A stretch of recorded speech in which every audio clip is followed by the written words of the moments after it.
हे WhatsApp everybody, हम neck and watching let me flow. तो as usual इस video में भी हम कुछ इंपॉर्टेंट इंग्लिश वर्ड्स के बारे में बात करेंगे, साथ में उनकी मीनिंग और एग्जांपल्स के बारे में बात करेंगे, ताकि जब आप उन वर्ड्स को अपनी रियल लाइफ में यूज़ करो तो आपको कोई प्रॉब्लम ना हो। और मुझे इंस्टाग्राम पर भी फॉलो कर लीजिए, क्योंकि वहाँ पर भी मैं कुछ ना कुछ करता रहता हूँ। So without any further do let's jump to the video. तो हमारा फर्स्ट वर्ड है पेटुलेंट। इसका मतलब होता है एक ऐसा पर्सन जिसके पास बच्चे की तरह चिड़चिड़ापन होता है, या फिर आप बोल सकते हो ढीठपन। चलिए एग्जांपल्स लेते हैं। He behaves like a petulant child, मतलब वो एक ऐसे बच्चे की तरह व्यवहार करता है जिसके पास चिड़चिड़ापन है या फिर ढीठपन है। He behaves like a petulant child.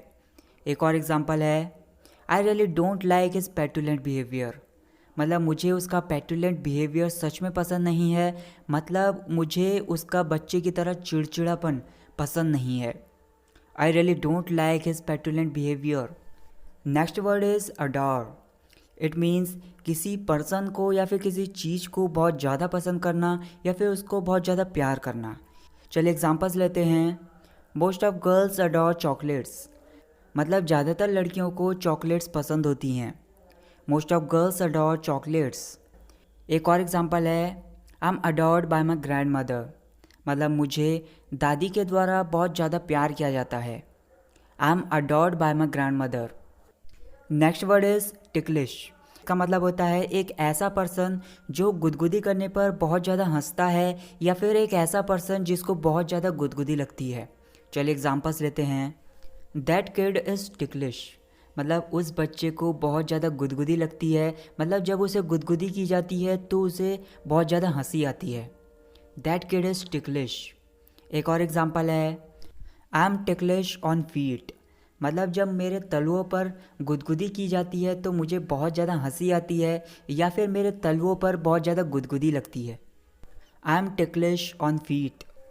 Next word is integral. इसका मतलब होता है कोई पर्सन या फिर कोई चीज़ जो दूसरी चीज़ के लिए बहुत ज़्यादा ज़रूरी हो या फिर इम्पॉर्टेंट हो। चलिए एग्जांपल्स लेते हैं, आप एग्जांपल से अच्छी तरह से समझेंगे। Music is an integral part of a musician, मतलब संगीत म्यूजिशियन का एक अहम हिस्सा है। Music is an integral part of a musician. एक और एग्जांपल है, she is an integral part of my life, मतलब वो मेरी ज़िंदगी का एक महत्वपूर्ण भाग है।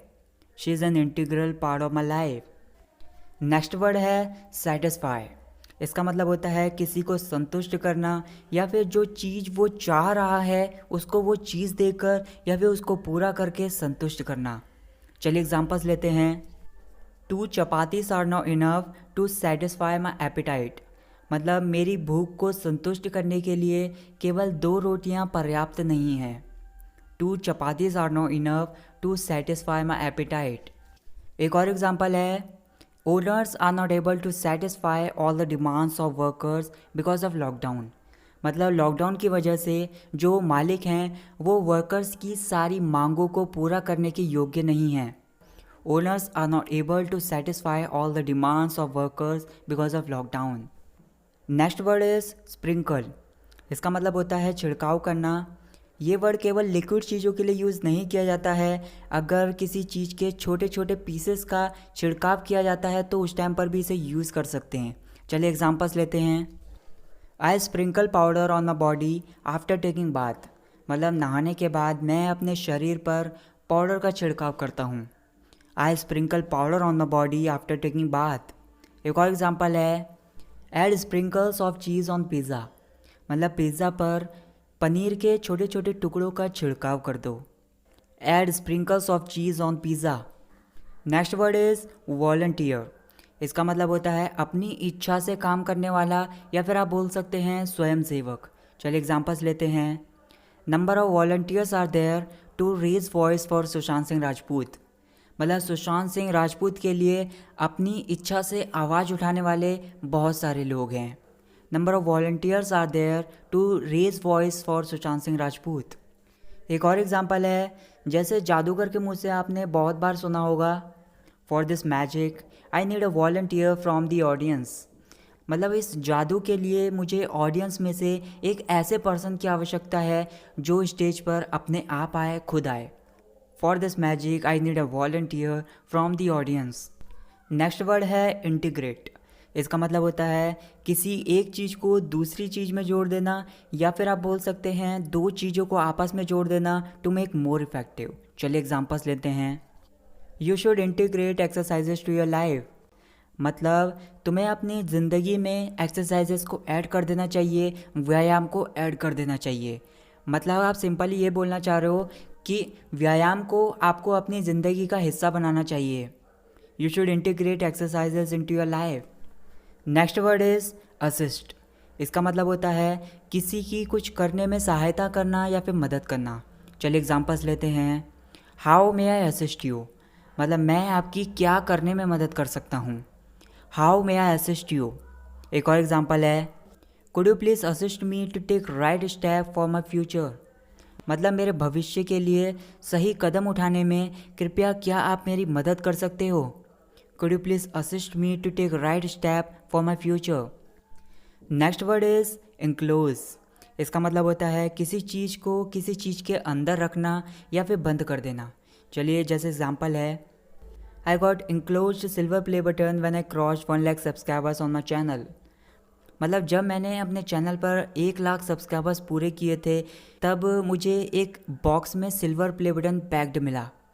I got enclosed silver play button when I cross 1 lakh subscribers on my channel. एक और एग्जांपल है, the park is enclosed by iron railing. मतलब लोहे की रेलिंग से पार्क बंद है।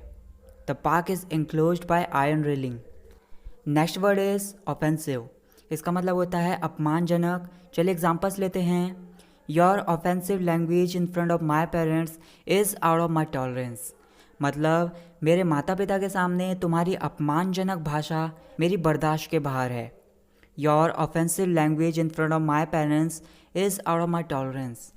एक और एग्जांपल है, his comment is deeply offensive to the large number of Bollywood actors. मतलब बहुत सारे बॉलीवुड कलाकारों के लिए उसका कमेंट बहुत ज़्यादा अपमानजनक है। His comment is deeply offensive to the large number of Bollywood actors. Next word is complicated. इसका मतलब होता है उलझा हुआ या फिर कठिन, जिसे समझने में मुश्किल हो। चलिए एग्जांपल्स लेते हैं। It is such a complicated issue. मतलब ये सच में जटिल मुद्दा है, मतलब समझने में मुश्किल है। It is such a complicated issue. एक और एग्जांपल है, I can't sort out your complicated problems. मतलब मैं तुम्हारी उलझी हुई परेशानियों को सुलझा नहीं सकता। I can't sort out your complicated problems. Next word is evergreen. इसका मतलब होता है सदाबहार, या फिर आप बोल सकते हैं हमेशा फ्रेश रहने वाला। चलिए एग्जांपल्स लेते हैं। The first Ramayan show is an evergreen. मतलब जो रामायण का पहला शो है वो हमेशा लोकप्रिय है। The first Ramayan show is an evergreen. एक और एग्जांपल है, evergreen plants are stay alive all year round. यहाँ पर एक फ्रेज़ यूज़ की गई है ऑल ईयर राउंड। इसका मतलब होता है वर्ष भर। तो इस सेंटेंस का मतलब बनेगा जो सदाबहार पौधे होते हैं वो वर्ष भर ताज़े रहते हैं। Evergreen plants are stay alive all year round. Next word is spit. इसका मतलब होता है फोर्स लगाकर अपने मुंह से कुछ थूकना, स्पेशली सलाइवा, या फिर जो हमने कुछ खाया है उसको थूकना। चलिए एग्जांपल्स लेते हैं। Spit out your chewing gum and pay attention in the class. मतलब जो च्युइंग गम तुम खा रहे हो उसे बाहर थूक दो और कक्षा में मन लगाओ, कक्षा में ध्यान लगाओ। Spit out your chewing gum and pay attention in the class. एक और एग्जांपल है, it's not a good habit to spit on the road. मतलब सड़क पर थूकना यह तुम्हारी अच्छी आदत नहीं है। It's not a good habit to spit on the road. Next word is ill mannered. इसका मतलब होता है बुरे स्वभाव वाला, या फिर गंवार, या फिर आप बोल सकते हैं अशिक्षित या फिर असभ्य। चलिए एग्जांपल्स लेते हैं। He is ill mannered. मतलब वो बहुत ही ज़्यादा र्यूड काइंड ऑफ पर्सन है, या फिर असभ्य है, बहुत ही ज़्यादा बुरे स्वभाव वाला आदमी है। He is ill mannered. एक और एग्जांपल है, it was such an ill mannered behaviour. मतलब ये सच में एक बुरा व्यवहार था या फिर असभ्य व्यवहार था। It was such an ill mannered behaviour. Next word is nail. इसका मतलब होता है नाखून या फिर कील। चलिए एग्जांपल्स लेते हैं। I will hammer a nail into the wall to hang my silver play button. मतलब अपने सिल्वर प्ले बटन को टांगने के लिए मैं दीवार में एक कील काटूंगा। I will hammer a nail into the wall to hang my silver play button. एक और एग्जांपल है, I got a scratch by a nail. मतलब तुम्हारे नाखून से मुझे एक खरोंच लग गई। I got a scratch by a nail. Next word is inappropriate. इसका मतलब होता है अनुचित या फिर अनुपयुक्त। एग्जाम्पल्स हैं, आई never forgive you for your inappropriate behaviour. मतलब तुम्हारे अनुचित व्यवहार की वजह से मैं तुम्हें कभी माफ़ नहीं करूँगा। I never forgive you for your inappropriate behaviour. एक और एग्जाम्पल है, to be in a mood of making fun is inappropriate for this serious issue. मतलब इस गंभीर मुद्दे के लिए मजाक के मूड में होना अनुचित है या फिर अनुपयुक्त है। To be in a mood of making fun is inappropriate for this serious issue. Next word is miss the boat. इसका मतलब होता है मौका गवा देना। चलिए एग्जांपल्स लेते हैं। You will not get offer to buy it again at this cheap price, buy it now otherwise you will miss the boat. मतलब तुम्हें इसे इतने सस्ते में खरीदने का दोबारा मौका नहीं मिलेगा, इसे अभी खरीद लो नहीं तो तुम मौका गवा दोगे। You will not get offer to buy it again at this cheap price, buy it now otherwise you will miss the boat. एक और एग्जांपल है, this is only precise time to express your feelings in front of her otherwise you will miss the boat. मतलब केवल यही सही समय है, यही उपयुक्त समय है अपनी भावनाएं उसके सामने व्यक्त करने की, नहीं तो तुम इस मौके को गंवा दोगे। This is only precise time to express your feelings in front of her otherwise you will miss the boat. Next word is pretend. इसका मतलब होता है दिखावा करना। चलिए एग्जांपल्स लेते हैं। Kids were pretending to be asleep. मतलब बच्चे सोने का नाटक कर रहे थे। Kids were pretending to be asleep. एक और एग्जांपल है, your mind is moving somewhere else, you are just pretending to listen to me. मतलब तुम्हारा दिमाग और कहीं घूम रहा है, तुम बस मुझे सुनने का नाटक कर रहे हो या फिर दिखावा कर रहे हो। Your mind is moving somewhere else, you are just pretending to listen to me. Next word is schedule. इसका मतलब होता है कार्यसूची या फिर समय योजना। चलिए एग्जांपल्स लेते हैं। Everything is going on according to schedule. मतलब हर कुछ कार्य सूची के हिसाब से चल रहा है।